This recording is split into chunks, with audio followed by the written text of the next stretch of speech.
নমস্কার, সবাইকে স্বাগত আমার স্বপ্নাখোঁজ এডুকেশন চ্যানেলে। আমি সুজিত কুমার মাইতি, ইতিহাসের শিক্ষক। চলে এসেছে আজকে নবম শ্রেণীর একটি ক্লাস ভিডিও নিয়ে। আজকের বিষয় ফরাসি বিপ্লবে দার্শনিকদের ভূমিকা।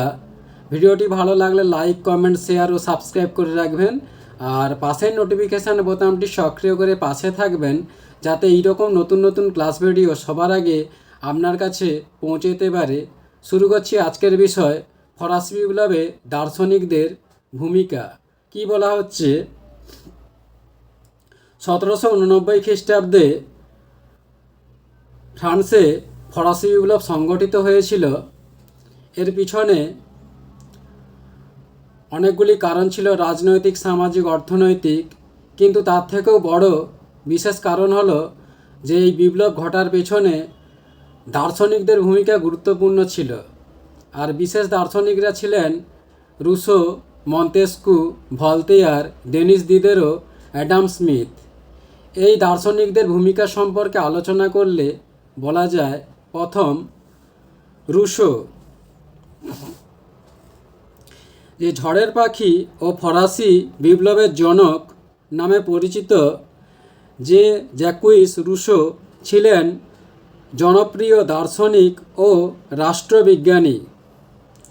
সাম্যবাদী সমাজের পথিকৃৎ রুসো বলতেন, আধুনিক যুগের কৃত্রিম বিধি ব্যবস্থাই মানুষের দুঃখ কষ্টের মূল কারণ। সামাজিক বৈষম্য ও শ্রেণী শোষণের বিরুদ্ধে সুস্থ সুন্দর সমাজ গঠনের স্বপ্ন দেখিয়েছিলেন মানুষকে। গণতন্ত্রের পূজারী রুসো তাঁর অপর গ্রন্থ সোশ্যাল কন্ট্রাক্ট বইতে বলেন যে, ঐশ্বরিক অধিকারের পরিবর্তে জনগণের সার্বভৌমত্বের তত্ত্ব প্রতিষ্ঠা করেছেন।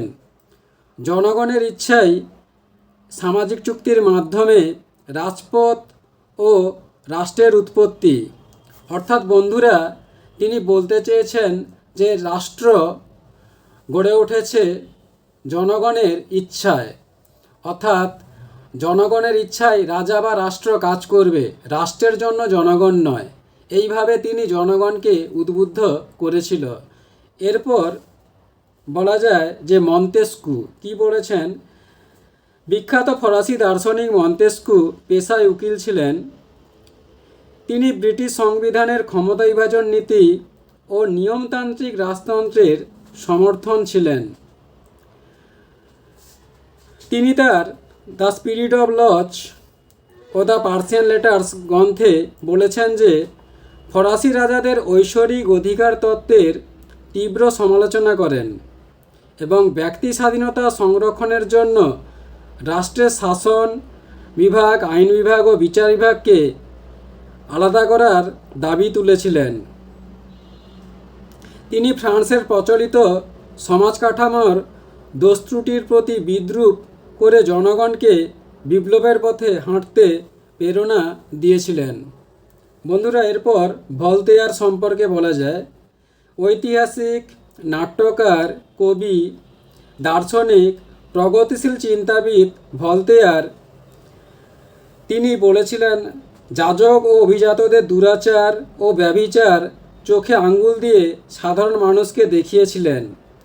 দুর্নীতির আখড়া চার্চের প্রতি বিদ্রুপাত্মক রচনার মাধ্যমে মানুষের অন্ধ ধর্মবিশ্বাসের মূলে ফাটল ধরিয়েছিলেন।